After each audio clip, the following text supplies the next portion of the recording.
மொத்தம் 7 டிவிஷன்ஸ் இருக்குது. ஒரு டிவிஷன் இப்போ நான் உங்களுக்கு கற்றுக் கொடுத்து கொண்டிருக்கிறேன். ரொம்ப பிரமாண்டமான வாழ்க்கையில பலர் வெற்றி பெற்ற ஒரு சப்ஜெக்ட். உலகம் முழுவதும் இன்னைக்கு பகிரங்கமாய் இந்த செய்திகள் அது மனிதனுடைய வாழ்வை மாற்றிக்கிட்டு இருக்கு. ஏன்னா எதை எப்படி செய்ய வேண்டும் என்கிற ஒரு மனப்பான்மை தெரியாத மக்களாக, உலக பார்வையில ஓட்டப்பந்தயம் ஓடுறவனை பார்த்து என்னால ஓட முடியலன்னு நினைக்கிற ஜனங்கள் இருக்கிறாங்க. ஆண்டவருடைய சித்தத்துக்கு ஒப்பு கொடுக்கிற பொழுது அவனை மாதிரி 100 மடங்கு உன்னால ஓட முடியும்.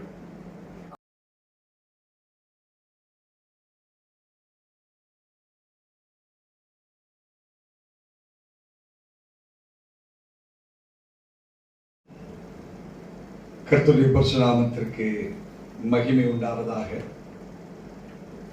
ஒவ்வொரு குடும்பத்தையும் தேவன் உடன்படிக்கையின் மூலமாக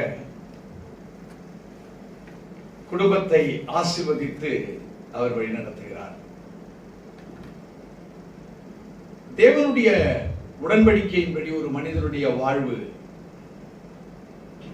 அவருக்கு சாட்சியா இருக்க வேண்டுமானால் அவர் நடத்துகிற ஒரு மகத்துவத்தின் ஆசீர்வாதங்களினால் நாம் நடத்தப்படுகிறவர்களாய் இருக்கப்பட வேண்டும். அருமையான ஆண்ட்ரூ ஒமக் டீச்சிங்கிலிருந்து ஒரு பகுதியை நாம் இன்றைய நாளிலே தியானித்து ஒரு குடும்பத்தின் ஒரு பலத்த ஆசீர்வாதங்கள், ஒரு குடும்பத்தினுடைய தனி நபரின் ஆசீர்வாதங்கள், ஒரு குடும்பத்தினுடைய பிள்ளைகளுடைய ஆசீர்வாதங்கள், இவைகளெல்லாம் தேவ மகிமை அடையும் அளவும் ஆவியானவர் நம்மை நடத்துவாராக. இந்திய ஃபேமிலி பிளெஸிங் பிரேயர் மீட்டினுடைய ஒரு தலைப்பு ஆபரேட்டிங் தி காட்ஸ் பெஸ்ட். நமக்குள் செயல்படுகிறவைகள் தேவனுடைய மகத்துவங்களால் நிரப்பப்பட்டவைகளாய் இருப்பதற்கு நாம் கடைபிடிக்க வேண்டியவைகள் என்ன? இன்றைக்கு முதலாவது ஒரு குடும்ப ஆசீர்வாதங்கள் பெறுவதற்கு நம்முடைய வாழ்விலே தெரிந்து கொள்ள வேண்டிய ஒரு முக்கியமான ஒரு முதலாவது ஒரு காரியம், knowing the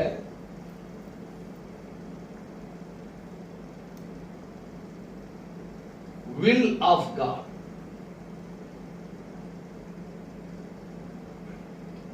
முதலாவது ஒரு குடும்பம் ஆசீர்வதிக்கப்பட வேண்டுமானால் தேவன் அந்த குடும்பத்திற்கு என்று வைக்கப்பட்டிருக்கிற திட்டங்களை அறிந்து கொள்ள வேண்டும்.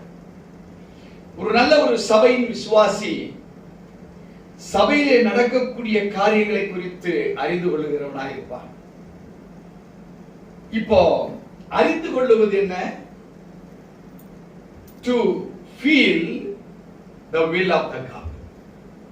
நமக்குள்ள ஒரு ஃபீல் இருக்கணும். என்ன ஃபீல் அது? தேவனுடைய சித்தம் என்ன இந்த வாரத்துக்கு? ஒரு சபையின் மூலமாக, ஒரு போதகர் மூலமாக, ஒரு தெரிந்தவர்கள் மூலமாக, அல்லது ஒரு யூடியூப் பார்க்கிறோம், அதன் மூலமாக என்னை கற்றுக்கொள்ளுகிறோம் அப்படி என்பதுதான் தேவனுடைய சித்தமாக இருக்கிறது. இங்கே இந்த knowing the will of the God, இவைகள் எதற்காக நமக்கு தேவை என்றால் அதுதான் லைஃப்.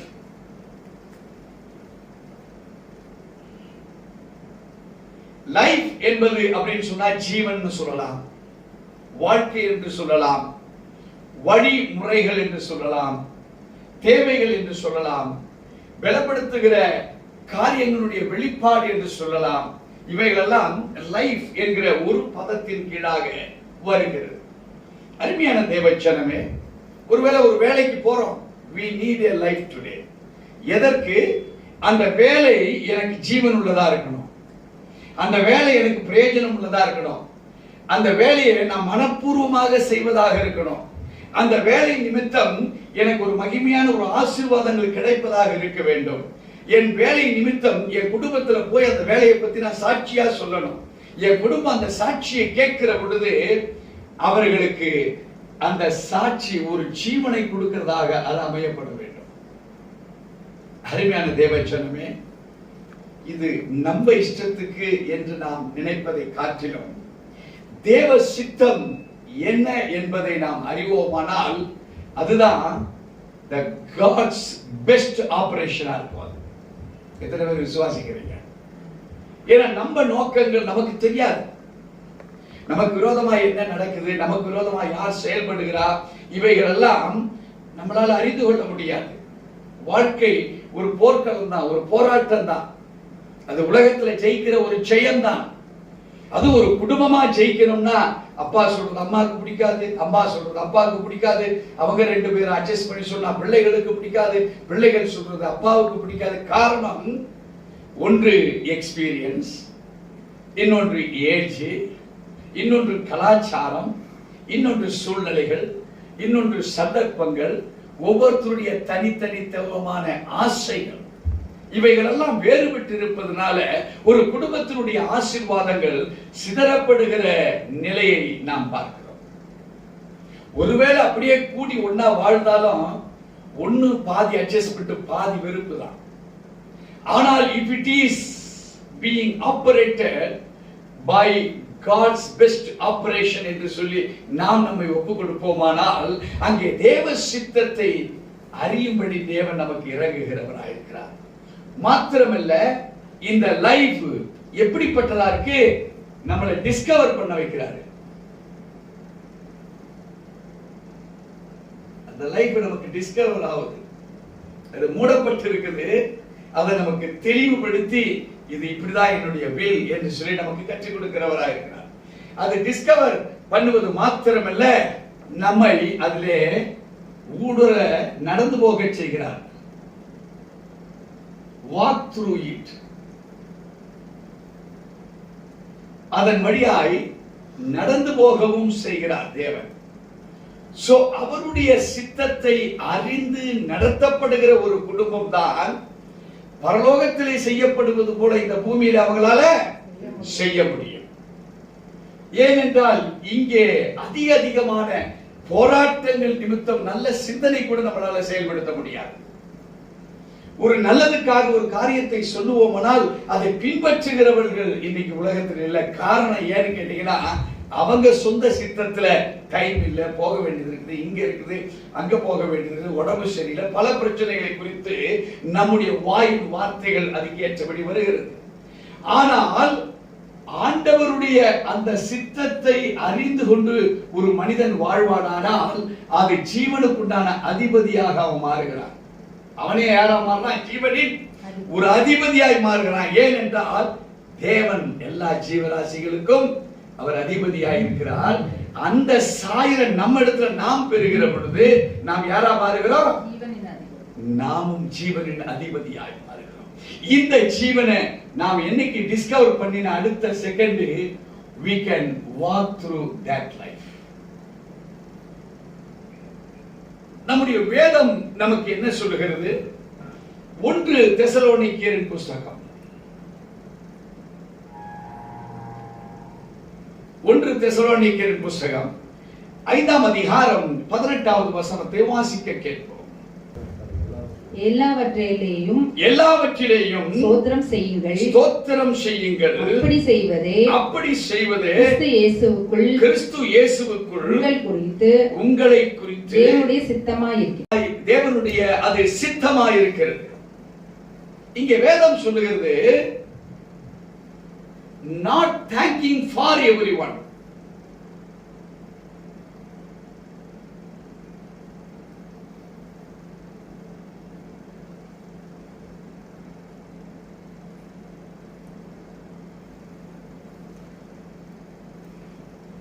எல்லாவற்றிற்காகவும் அப்படி என்பதை காட்டிலும் thanking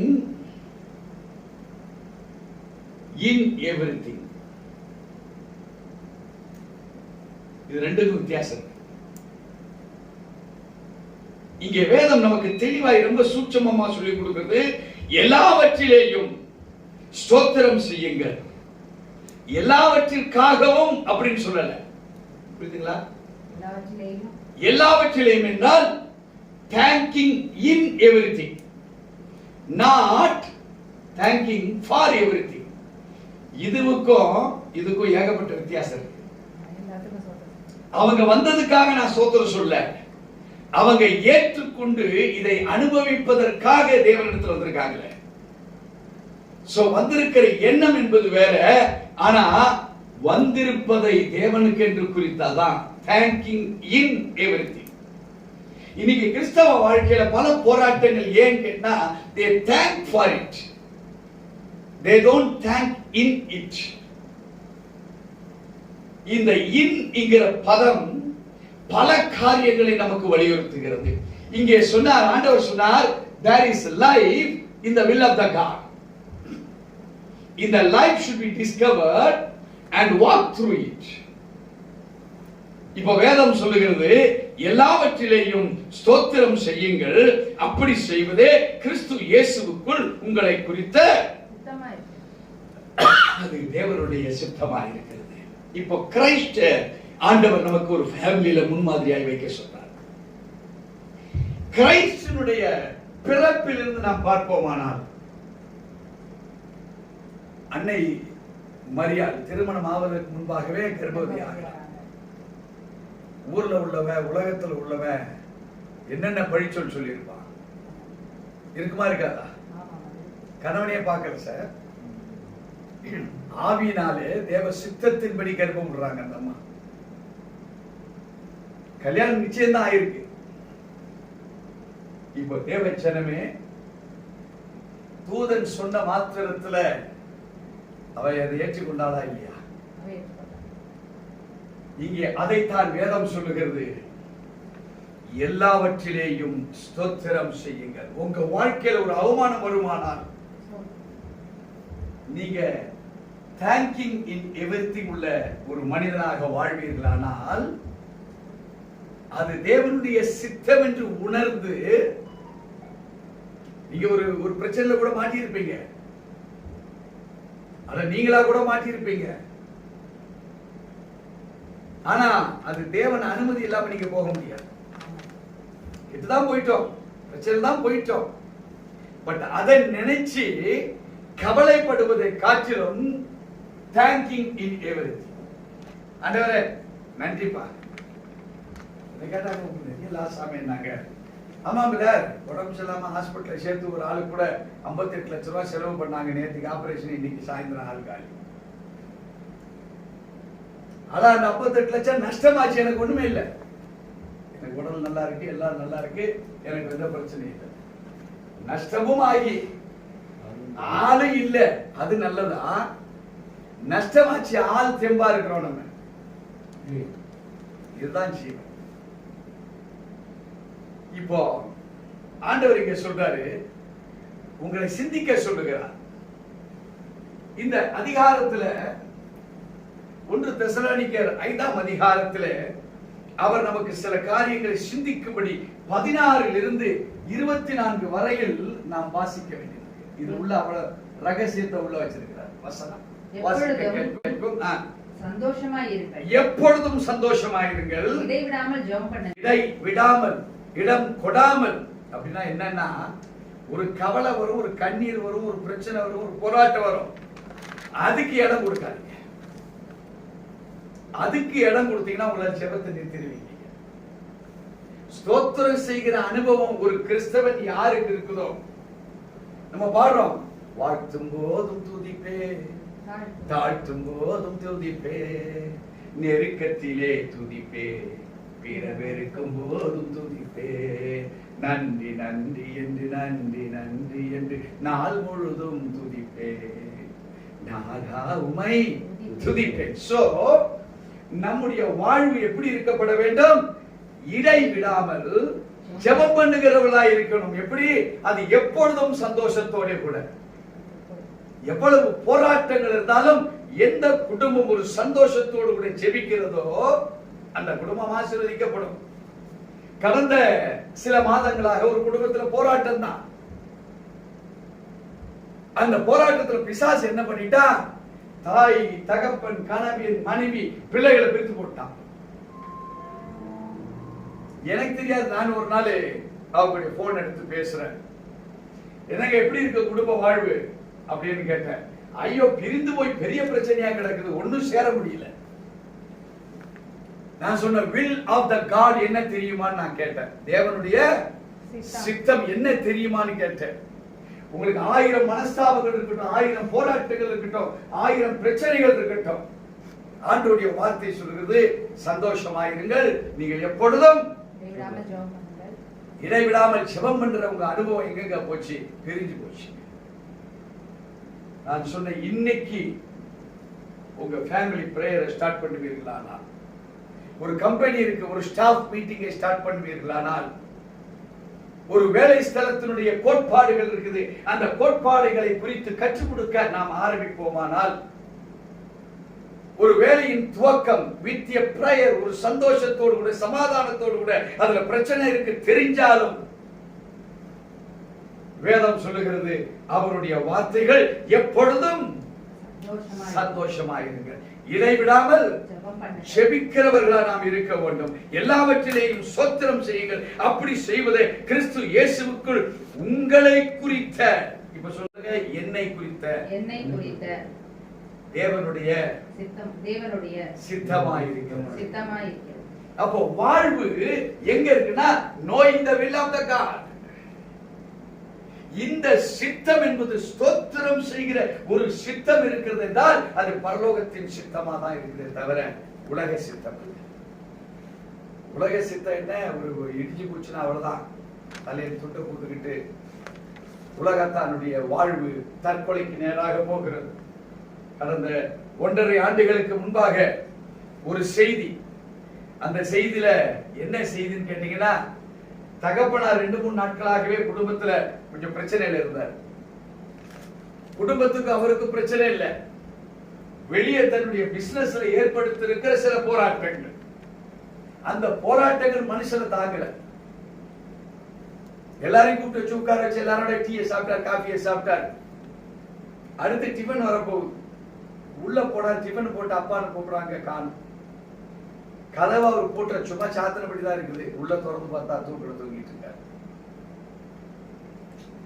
தேவச்சனமே, ஒரு நஷ்டம் உன் லைஃப சாப்பிட கூடாது, ஒரு பிரச்சனை உன் ஜீவனை சாப்பிட. ஆண்டவர் சொல்றார், உன் ஸ்தோத்திரம் செய்கிற உன்னுடைய அனுபவம் இருக்குமானால், அது கணவன் மனைவி உறவா இருக்கலாம், பிள்ளைகள் உறவா இருக்கலாம், தொழிலாளர்கள் அல்லது முதலாளி அவங்களுடைய உறவுகளா இருக்கலாம், நம்முடைய நடை பயணங்களா இருக்கலாம், ஏதோ ஒன்றை நோக்கி செயல்படுகிற செயல்பாடுகளா இருக்கலாம். தேவச்சனமே, ask for the will of the God. தேவனுடைய சித்தத்துக்கு நீங்க கேட்டுக்கிட்டே இருங்க, ஸ்தோத்திரம் பண்ணிட்டு இருங்க. இன்னும் தெரியல உங்களுக்கு, ஆண்டவரே ஸ்தோத்திரம்பா, இந்த காரியங்கள் எனக்கு நீங்க கொடுத்திருக்கிறீங்க, இதை துவக்கிற நீரும் நான் முடிக்கிறவர்களாக இருக்கிறேன். ஒருவேளை இந்த பாடத்திட்ட நீங்க முடியுமான்னு தெரியல, முடிந்தா துவக்குகிற முடிக்கிறவர் அவருமாக இருக்கிறார் என்று நீங்க பாப்பீங்க. மொத்தம் 7 டிவிஷன்ஸ் இருக்குது, ஒரு டிவிஷன் இப்போ நான் உங்களுக்கு கற்றுக் கொடுத்து கொண்டிருக்கிறேன். ரொம்ப பிரமாண்டமான வாழ்க்கையில பலர் வெற்றி பெற்ற ஒரு சப்ஜெக்ட். உலகம் முழுவதும் இன்னைக்கு பகிரங்கமாய் இந்த செய்திகள் அது மனிதனுடைய வாழ்வை மாற்றிக்கிட்டு இருக்கு. ஏன்னா எதை எப்படி செய்ய வேண்டும் என்கிற ஒரு மனப்பான்மை தெரியாத மக்களாக, உலக பார்வையில ஓட்டப்பந்தயம் ஓடுறவனை பார்த்து என்னால ஓட முடியலன்னு நினைக்கிற ஜனங்கள் இருக்கிறாங்க. ஆண்டவருடைய சித்தத்துக்கு ஒப்பு கொடுக்கிற பொழுது அவனை மாதிரி 100 மடங்கு உன்னால ஓட முடியும். ஆனா சித்தத்துக்கு ஒப்பு கொடுக்கல, என்னால அவனை மாதிரி ஓட முடியலங்கிற அந்த நெகட்டிவ் சித்தத்தில் தான் நம்ம இருக்கிறோம். ஆனா ஜீவனுக்கு அந்த சித்தத்தை நம்ம இன்னும் டிஸ்கவர் பண்ணல. We have not yet opened, we have not yet discovered the cover. இங்கே வேதம் சொல்கிறது, ஆவியை அவித்து போடாதீர்கள், ஆவியை அவித்து போடாதீர்கள், தீர்க்க தரிசனங்களை அற்பமா எண்ணாதிருங்கள். இங்கே வேதத்துல கொடுக்கப்படுகிற வார்த்தைகள், அதுக்கு தான் நான் உங்கள்கிட்ட சொன்னேன், we have to discover and walk through it. நம்ம சித்தம் தெரியலனா எங்க இருந்து டிஸ்கவர் பண்ண முடியும்? டிஸ்கவர்னா மூடி இருப்பதை திறப்பது. சோ திறப்பாக்குகிற ஒரு அனுபவம் நமக்குள்ள இல்ல, எப்ப நம்ம வாக் பண்ண முடியாதோட இங்கே ஆண்டவர் சொல்லுகிறார், அவருடைய சித்தத்தை எல்லாவற்றையும் சோதித்து பார்த்து நலமானதை பிடித்துக் கொள்ளுங்கள், பொல்லாங்காய் தோன்றுகிற எல்லாவற்றையும் விட்டு விலகுங்கள். ஆண்டவர் உங்களுக்கு அவருடைய சித்தத்தை வெளிப்படுத்துகிற பொழுது, what is good, what is bad, what is right, what is wrong, what is light, what is darkness, what is down and what is up, what is victory and what is defeat, இவைகள் எல்லாத்தையும் என்ன செய்யறார்? நமக்கு அந்த சித்தத்திலிருந்து நமக்கு வெளிப்படுத்திக் கொண்டே இருக்கிறார். அதுதான் தீர்க்க தரிசனம், அதுதான் வேதத்தினுடைய வார்த்தை, அதுதான் வேதத்தினுடைய கோட்பாடு, அதுதான் தேவனுடைய வார்த்தையினுடைய மகிமையா இருக்கிறது நம்முடைய வாழ்வுல. அதுதான் நமக்கு ஜீவனா இருக்குது. ஒரு குடும்பத்துக்கு, ஒரு தொழிலுக்கு, ஒரு ஸ்தாபனத்துக்கு, ஒரு அட்மினிஸ்ட்ரேஷன் பவருக்கு. அல்லேலூயா. ஒருவேளை ஒரு திருவிழா, ஒரு சபையில ஒரு திருவிழா, ரோட்ல பாத்தீங்கன்னா ஏகப்பட்ட கூட்டம் இருக்கும். ஆலயத்துக்குள்ள என்ன இருக்கா? ஆனா வெளியே இருந்து பாக்குறவங்களுக்கு எப்படி தெரியும்? சர்ச்சில் ஏதோ ஒரு ஸ்பெஷல் மீட்டிங் தான் ரோடெல்லாம் ஃபுல்லா.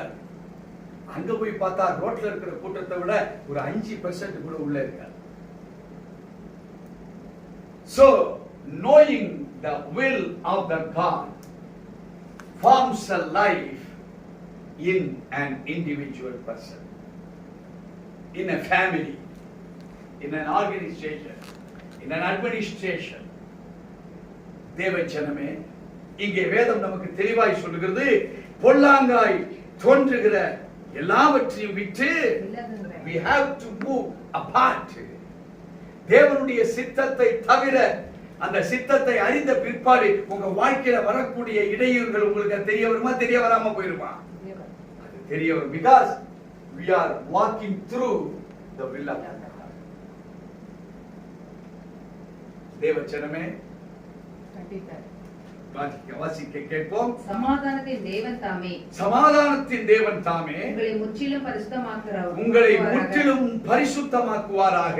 உங்கள் ஆவி ஆத்துமா சரீரம், உங்கள் ஆவி ஆத்மா சரீரம் முழுவதும் நம்முடைய கர்த்தராகிய இயேசு கிறிஸ்து வரும்போது, நம்முடைய கர்த்தராகிய இயேசு கிறிஸ்து வரும்பொழுது குற்றமற்றதாய் இருக்கும்படி காக்கப்படுவதாக.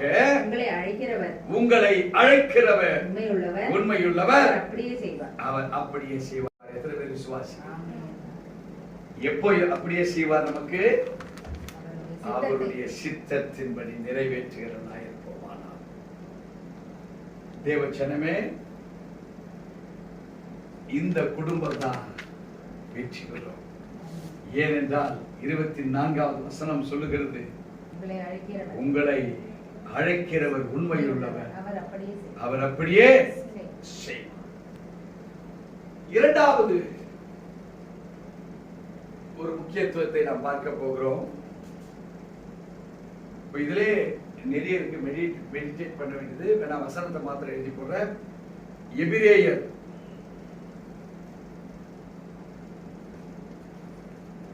10:36. இதுல மெடிடேட் பண்ணுவதற்காகவே மிக முக்கியமாக தெரிந்து கொள்ளப்பட்டது. எபிரேயர் 10ஆம் அதிகாரம் 36வது வசனம், பக்கம் 307. தேவனுடைய சித்தத்தின்படி செய்து, நீங்கள் தேவனுடைய சித்தத்தின்படி செய்து வாக்குத்தத்தம் பண்ணப்பட்டதை பெரும்படிக்கு பொறுமை உங்களுக்கு வேண்டியதா இருக்குது. நல்ல ஃபேமிலி தேவனுடைய வில்லை தெரிந்தாங்கன்னா அவங்க அடுத்த கட்டம் எப்படியா இருப்பாங்க? பொறுமையா இருப்பாங்க. அதெல்லாம் நாம் தெசலோனிக்கேயர்ல 16-24 வரைக்கும் வாசிக்கிற பொழுது, நாம சோத்திரம் செய்கிற பொழுது நமக்கு எது வெளிப்பாடாகுது? தெய்வீகமற்ற உலகங்கள் நமக்கு வெளிப்பாடாகுது. ஆவி அவிழ்த்து போகாதபடிக்கு அதிலிருந்து விலகுகிறவர்களாய் நாம் இருக்க வேண்டும். இங்கே எபிரேயர் 10:36ல மிக அவர் தெளிவாக சொல்கிறார், நீங்கள் தேவனுடைய சித்தத்தின்படி செய்து வாக்குத்தத்தம் பண்ணப்பட்டதை பெரும்படிக்கு பொறுமை உங்களுக்கு வேண்டியதாக இருக்கிறது. அல்லேலூயா. நாம் எடுத்துக்கொண்ட முயற்சிகள் பல தோல்வியை நம்ம அடைஞ்சிருக்கலாம் முன்னாடி. ஆனால் அவருடைய சித்தத்துக்கு ஒப்பு கொடுத்து நீங்க செயல்பட்டு பொறுமையாய் அதில் நீங்க கடந்து போவீர்கள். ஆனால் காத்திருக்கிற அந்த அனுபவத்துல பல வெற்றிகளை நீங்க பார்க்க முடியும். அதுல கெட்டதை நீங்க கண்டுபிடிச்சுக்கிட முடியும். நமக்கு துரோகம் செய்கிறவர்களை கண்டுபிடிக்க முடியும். பிரச்சனை என்ன என்பதை அடையாளம் கண்டுகொள்ள முடியும். போராட்டம் எங்கிருந்து அதுல வந்திருக்கு என்பதை நீங்க கண்டுகொள்ள முடியும். எத்தனை பேர் அவங்க வாழ்க்கையில நீங்க பார்த்திருப்பீங்க? உங்க சொந்த வாழ்க்கையில நல்லது கெட்டது எப்ப வருதுன்னு கேட்டீங்கன்னா, நீங்க பொறுமையா இருந்து அந்த போராட்டத்தை எதிர்கொண்டு நிற்கிற பொழுதுதான். அது எதிர்க்க நீங்க போக கூடாது, அதை எதிர்த்து நீங்க செயல்படக்கூடாது. பொறுமையோடு அதை எதிர்கொண்டு என்ன நடக்க போகுது என்பதை பார்க்கலாம். தேவ சித்தத்துக்கு நீங்க ஒப்பு கொடுக்கிற பொழுது உங்க வாழ்வு பலனுள்ள வாழ்வாய் மாறுகிறது. வாசிக்க கேட்போம் 35 இருந்து 39 மெடிடேஷனுக்காக. ஆகையால் மிகுந்த பலனுக்கு ஏதுவான உங்கள் தைரியத்தை விட்டு விடாதீர்கள். அப்ப நம்ம தேவனுடைய வில்லை கற்றுக்கொள்ளுகிறவன் யாரா இருக்கணும்? உங்க தைரியத்தை விட்டு விடக்கூடாது. பிசாசு நம்மளை அவமதிச்சு பார்ப்பான். பிசாசு உங்களை சோதிச்சு பார்ப்பான். அவமானத்தை தாங்க ஆரம்பிச்சிட்டீங்களா, சோதனை கொடுத்து பார்ப்பான். சில அவமானத்துல ஓடி போயிடுவான். ஐயா சம்பா வேணாமா, கீழே மீசல மண்ணு ஓட்டல விழுந்தோம் ஒட்டல பிரதர் அப்படின்னு சொல்லிட்டு எழுந்து நம்ம ஓடுறதுக்கு இல்லை. அந்த பொறுமையில நம்ம என்ன செய்யணும்? அந்த சோதனைகளை சகிச்சு அதுல வேற என்ன இருக்குன்னு ஆராய்ந்து அறிகிற அறிவில் நம்ம வாழ கத்துக்கொள்ளுகிறவளா இருக்கிறோம். அப்போ அந்த வாழ கத்துக்கிற அனுபவம் தான் தைரியம் நமக்கு உண்டாக்கப்படுகிறது. ஆகையால் மிகுந்த பலனுக்கு ஏதுவான உங்கள் தைரியத்தை இந்த மிகுந்த பலம் எப்ப வருது? தைரியமா இருக்கிற பொழுதுதான். இந்த பலன் எப்ப கிடைக்குது? மாதங்களாகலாம், சமயத்துல வருடங்களும் ஆகலாம். சிலது நாட்கள்ல கிடைக்கும், சிலது வாரங்கள்ல உங்களுக்கு கிடைக்கும். தொடர்ந்து வாசிப்போம்.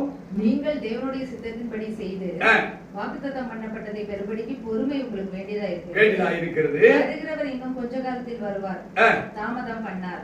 விசுவாசனாலே நீதிமான் பிழைப்பான். பின்வாங்கி போவானானால் மேல் என் ஆத்துமா பிரியமாய் இராது. ஆண்டவர் சொல்றார், ஏன் சித்தத்துக்கு ஒப்பு கொடுக்கப்பட்டு ஒருவன் வந்து விட்டா அவன் வேற சித்தத்துக்கு அவன் போக மாட்டான், போயிடவே கூடாது. ஆனா போறபடியான சூழ்நிலை வரும், அது விலக வேண்டிய சூழ்நிலை வரும். ஆனா நம்ம அதை விட்டு போகவே கூடாது.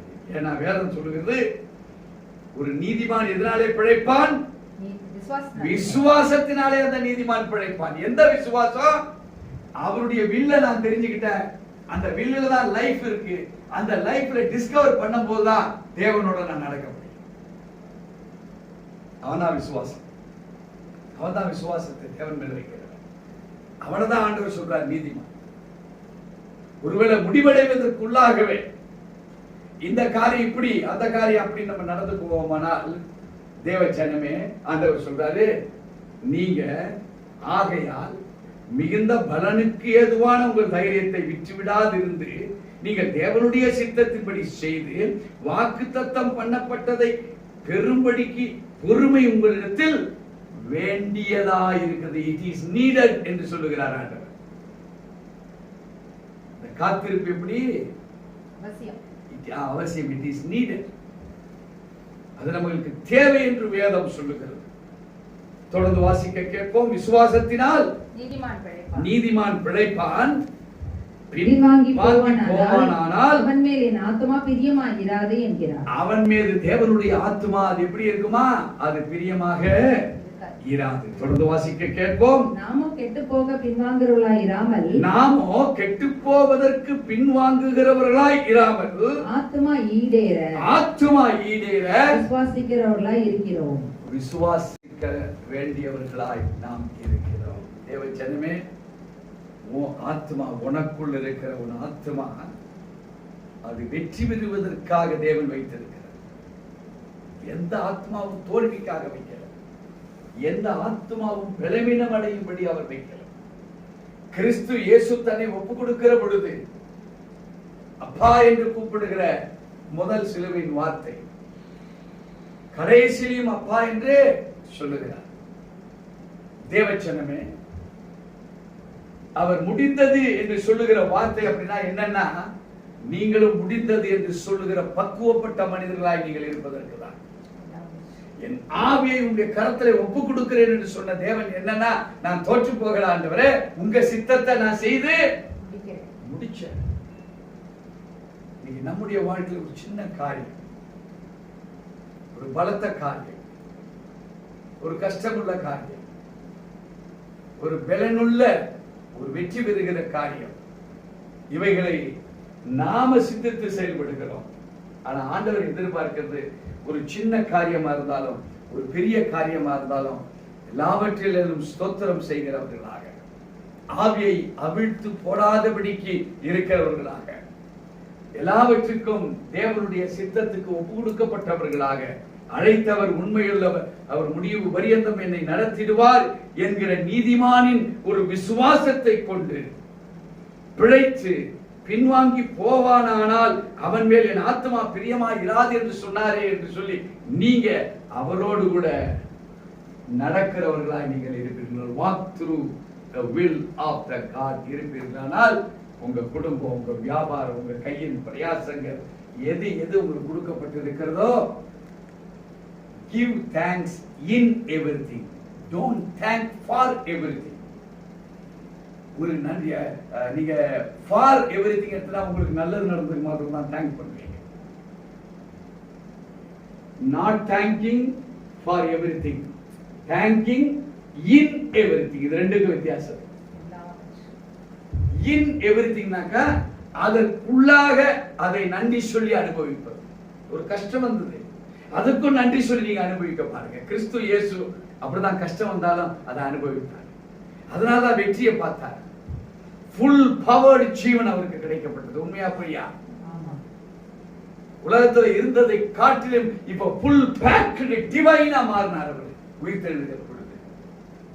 சோ உங்க குடும்பம் இந்த லைஃபை நீங்க பாப்பீங்க. எத்தனை பேர் விசுவாசிக்கிறீங்க? இந்த லைஃபை நீங்க பார்க்க அவர் சொல்லுகிற லைஃப். இரண்டாவதாக டோட்டல் கமிட்மெண்ட் டு ஜீசஸ்.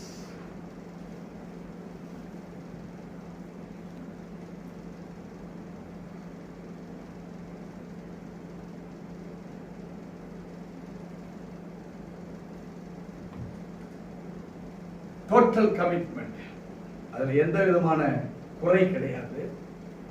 இது எப்படி இருக்கணும்னா சரண்டர்னஸ் அண்ட் சப்மிட்.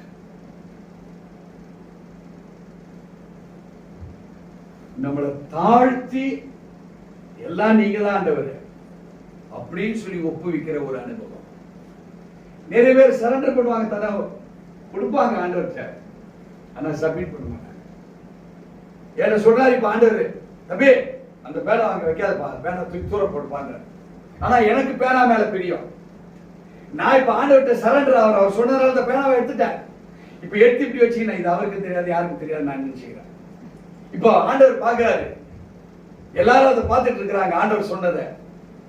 இப்ப எல்லாரும் பாக்குறாங்க, ஆமாப்பா பெஞ்சமின் சாலமன் நல்ல மனுஷப்பா, ஆண்டவர் சொன்ன உடனே சரண்டர் ஆயிட்டார் பாத்தியா, பேனா எடுத்தார் பாத்தியா. ஆனா சப்மிட் பண்ணனா நான் என்ன செய்திருக்கணும்? இந்த பேனாவை எடுத்து ஆண்டவரே நீங்க சொல்றீங்கப்பா, எனக்கு வேணாமா இந்த பேனா,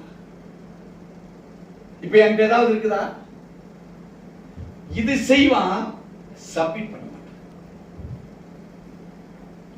ஆண்டவர் எதை எதிர்பார்க்கிறாரு?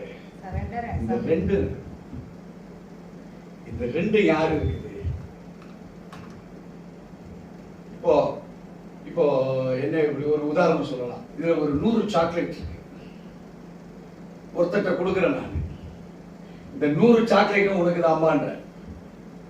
இந்த 100 சாக்லேட்ல ஒரு சாக்லேட் பிரிச்சு பாக்குறாரு, இத சமாதானம் போட்டிருக்கு, இதை எடுத்து சாப்பிட்டுறாரு.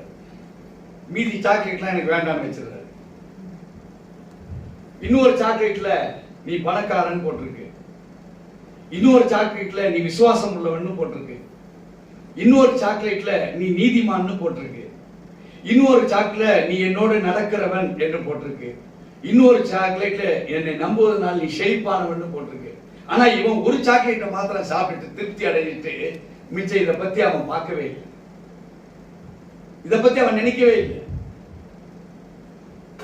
நீங்க டிஸ்கவர் பண்ணிக்கிட்டே இருக்கணும், இன்னும் என்னென்ன இருக்கு, அதுல தேவ சித்தத்துல என்னென்ன இருக்கு, உன் குடும்பத்துக்கு கொடுக்கப்பட்டது என்ன இருக்கு, உன் கணவனுக்கு கொடுக்கப்பட்டது என்ன இருக்கு, உன் மனைவிக்கு கொடுக்கப்பட்டது என்ன இருக்கு, உன் பிள்ளைகளுக்கு என்ன இருக்கு, உன் வியாபாரத்துக்காக சேவை சொல்லப்பட்டிருக்க என்னென்ன இருக்கு இந்த பாத்திரத்துல. ஒரு கிறிஸ்தவனுடைய ஃபெயிலியர் எங்கெங்க இருக்கு பாத்தீங்களா? சரி, கடைக்கு போறோம், பிரமாதமான ஆகாரங்கள் இருக்குது, அதுல சில ஆகாரங்கள் தான் உங்க வயிற்றுக்கு பிடிக்கும், சிலது டேஸ்டா இருக்கும், சாப்பிட்டா பிரச்சனைக்கு போகும். இப்ப அதை சாப்பிட்டா என்ன ஆகும்? பிரச்சனை தான். நீங்க என்ன செய்யலாம்? அதை சாப்பிட. ஒரு வாகனத்தை பாக்குறீங்க, ஒரு ரிவர்ஸ் போகணும் வண்டி, நீங்க ஃபார்வர்டு கீர் போட்டு அந்த வண்டியை நீங்க ஆக்சிடென்ட் கொடுத்தா வண்டி எங்க போகும்? என்ன? இன்னைக்கு நம்ம வாழ்க்கை கமிட்மெண்ட் இல்ல, டோட்டல் கமிட்மெண்ட் இருக்கணும். அல்லேலூயா. கொடுக்கப்பட்ட சாக்லேட்டா இருந்தாலும் சரி, எந்த ஆகாரத்தை வேண்டாம் என்பது இருக்குதோ அதையும் சரி, எந்த வாகனத்தை நீங்க ஓட்ட நினைக்கிறீங்களோ, உங்க எண்ணங்கள் எப்படி பிரதிபலிக்குதோ அதான் உங்க வாகனம். அது நெகட்டிவ்க்கு நீங்க போகக்கூடாது. சோ கமிட்மெண்ட், வாகனத்தை ஓட்டணும்னு சொன்னது ரைட் தான், ஆனா எப்படி ஓட்டணும்? டோட்டல் கமிட்மெண்ட் இருந்தா உங்களுக்கு கொடுக்கப்பட்ட சாக்லேட்ஸ் தான், ஆனா டோட்டல் கமிட்மெண்ட்ல சாக்லேட் தானே கொடுத்தாங்க, ஒன்னு எடுத்து நீ சாப்பிட்டுட்டு வேதத்துடைய ஒரு பகுதியை பார்த்துட்டு இன்னொரு பகுதியை நீங்க பார்க்கல. ஏதோ ஞாயிற்றுக்கிழமை நான் சபைக்கு வந்தா போதும் நீங்க வருவீங்கன்னா ஞாயிற்றுக்கிழமைக்கு உண்டான சாக்லேட்டுகள் தான் கிடைக்கும். இன்னைக்கு சாக்லேட் நாளைக்கு வரவனுக்கு கிடைக்குமா? தேவச்சனமே, இது நமக்கு இப்ப தெரிஞ்ச ஒரு வேத வசனம் தான். ரோமருக்கு எழுதின நிருபம் 12ஆம் அதிகாரம் 1-2 வசனத்தை வாசி. அப்படி இருக்க சகோதரரே, நீங்கள் உங்கள் சரீரங்களை பரிசுத்தமும் தேவனுக்கு பிரியமுமான ஜீவ பலியாக ஒப்புக் கொடுக்க வேண்டும் என்று, ஒப்பு கொடுக்கப்பட வேண்டும் என்று, the submitted surrender. இங்கே வேதம் தெளிவாய் நமக்கு சொல்லுகிறது. அப்படி இருக்க சகோதரரே, நீங்கள் உங்கள் சரீரங்களை, அப்படின்னா ஆவி, ஆத்மா, சரீரம், அவயங்கள், உறுப்புகள், நினைவு மண்டல பகுதிகள், நம்முடைய சுவாசங்கள், whatever involved with us, நம்மளோடு கூட நான் என்று சொல்லுவேன், ஆனால் எனக்குள் இருக்கிற சகலத்தையும் இங்கே வேதம் சொல்லுகிறது. அது பரிசுத்தமும் தேவனுக்கு பிரியமுமான, அது ஜீவ பலியாக இருக்க வேண்டும். உள்ளத்தின் ஆழத்தின் அறகுறையா அல்ல. God needs the total commitment, not only commitment. ஆண்டவர் சொல்றார், மிக தெளிவா சொல்லுகிறார், the family blessing எப்படிப்பட்டவங்களாக இருந்தா அது family blessed ஃபேமிலியா இருக்கும். அது ஒரு எப்படிப்பட்ட பலி என்று சொல்லப்பட்டிருக்கிறது? பரிசுத்தமும் தேவனுக்கு பிரியமுமான ஜீவ பலியாக ஒப்பு கொடுக்கப்பட வேண்டும். ஒருவேளை செத்த ஆட்டை கொண்டு வந்து பழைய ஏற்பாட்டில் ஆண்டவருக்கு பலி கொடுப்பாங்களா? ஆண்டவர் சவுக்கு எடுத்து அடிச்சு, எதுக்காக அடிச்சாரு? சபைய கல்லர் கோகையாக்கிட்டாங்க. நம்மள டெக்னிக்கலுக்கு அழைக்கல, கமிட்மெண்ட்டுக்கு அழைச்சு.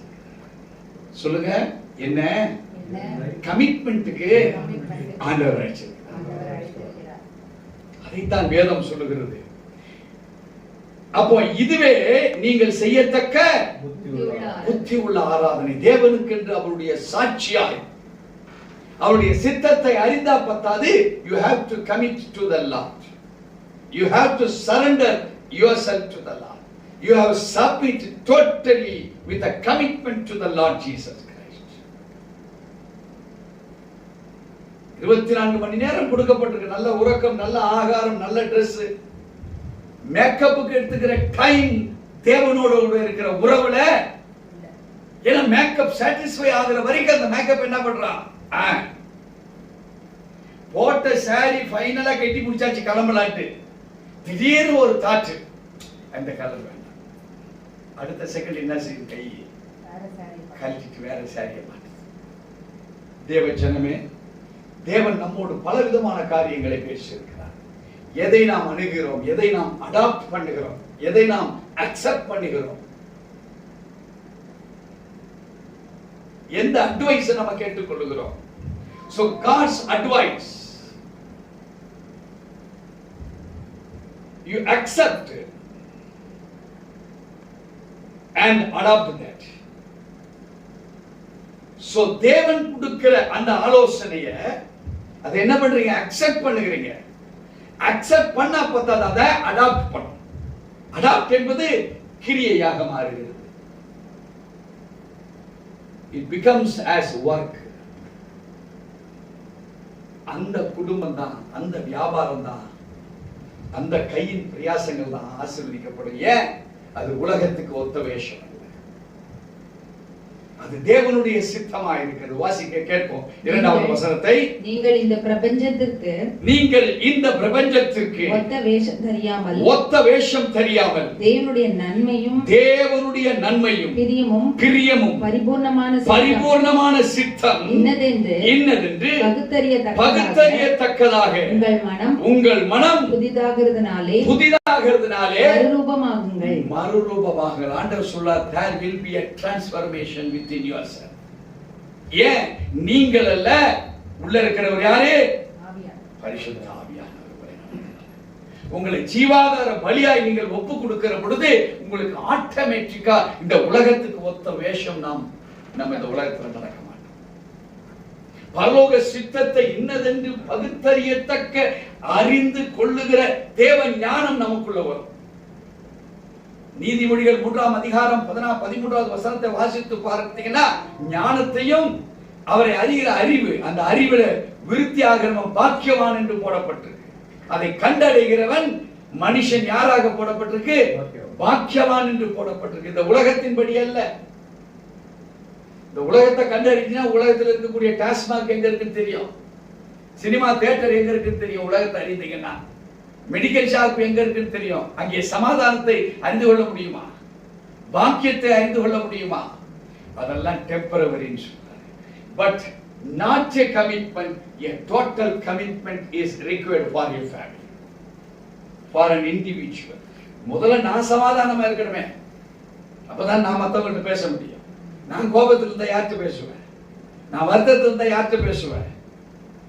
எனக்கு ஒரு சந்தோஷமான செய்தியா சொன்னாலும் ஏன் மனம் புதிதாகலனா நான் எதை குறித்து நான் வெளியே பேச முடியும்? அருமையான தேவச்சனமே, we need an advice, we need an acceptance, we need an adoption within ourselves.